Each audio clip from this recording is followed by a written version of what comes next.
When I pushed open my apartment door that rainy Friday evening, the last person I expected to see sitting on my couch, shivering under one of my old blankets, was her, my ex's mother, Mrs. Carter. For a moment, I froze. The sound of rain against the windows filled the silence between us.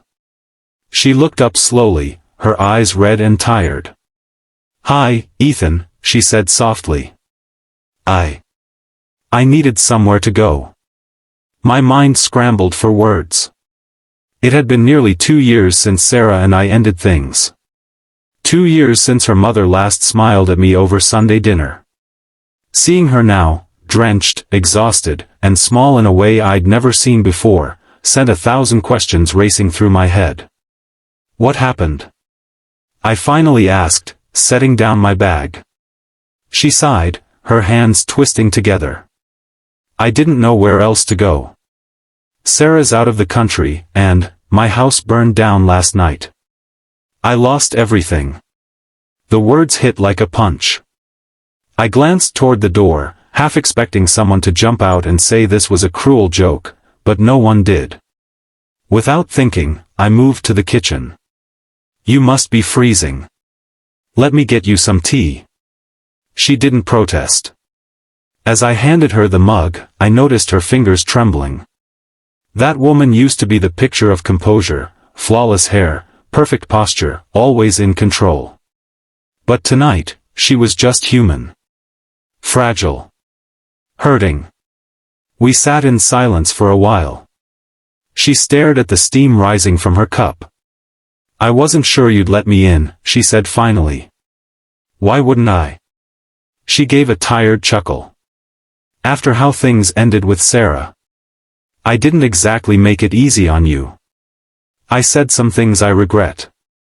I remembered. She'd blamed me for the breakup. Told me I wasn't good enough for her daughter. At the time, it had stung, deeply. But looking at her now, all that resentment seemed pointless. "Water under the bridge," I said quietly. "You're safe here." Her eyes glistened. She nodded but didn't speak. Over the next hour, I found her dry clothes, warmed some soup, and set up the guest room. She kept apologizing, and I kept brushing it off. When she finally went to bed, I sat alone in the living room, thinking. Funny how life works, how someone who once made you feel small can end up on your couch, needing the very compassion they once denied you. But maybe that's what growing up is, learning that kindness isn't a favor, it's a choice. The next morning, she woke up early and offered to make breakfast. I laughed, she still flipped pancakes like a pro. As we ate, she told me about the fire. It started in the middle of the night, likely from faulty wiring. Her insurance would cover part of it, but for now, she had nowhere to go. "Stay here as long as you need," I said without hesitation. She blinked, surprised. "You'd really do that? After everything?" "Yes, ma'am," I smiled. "You'd do the same if it were me." She looked at me for a long time, and then something shifted in her expression, gratitude, maybe, or something deeper. A few days later, Sarah called. I hadn't heard her voice in nearly 2 years. "Ethan. Mom told me everything. I can't believe you took her in." "She needed help," I said simply. "That's all." There was a pause. Then she said, "You're still the same person I fell in love with." Her words caught me off guard. We didn't talk long, but by the time I hung up, I realized something. I wasn't doing any of this to get something back. I was doing it because it was right. And that felt peaceful. Weeks passed. Mrs. Carter regained her spark, cooking, humming, even teasing me again. One evening, she looked at me across the dinner table and said, "You know, I misjudged you back then. You weren't just good for Sarah, you were good, period." I smiled. Guess we all grow up eventually.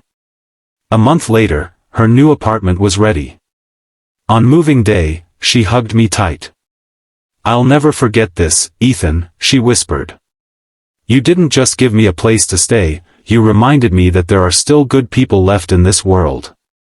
When she left, the apartment felt quieter, but warmer somehow, like her gratitude still lingered in the air. That night, I sat on that same couch, the one where she'd first appeared out of nowhere, and smiled to myself. Life has a strange way of circling back.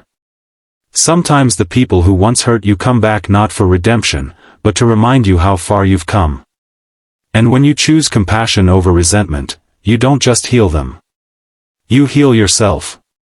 Final message. Kindness doesn't ask who deserves it. It just shows up, quietly, unconditionally, and often when it's least expected.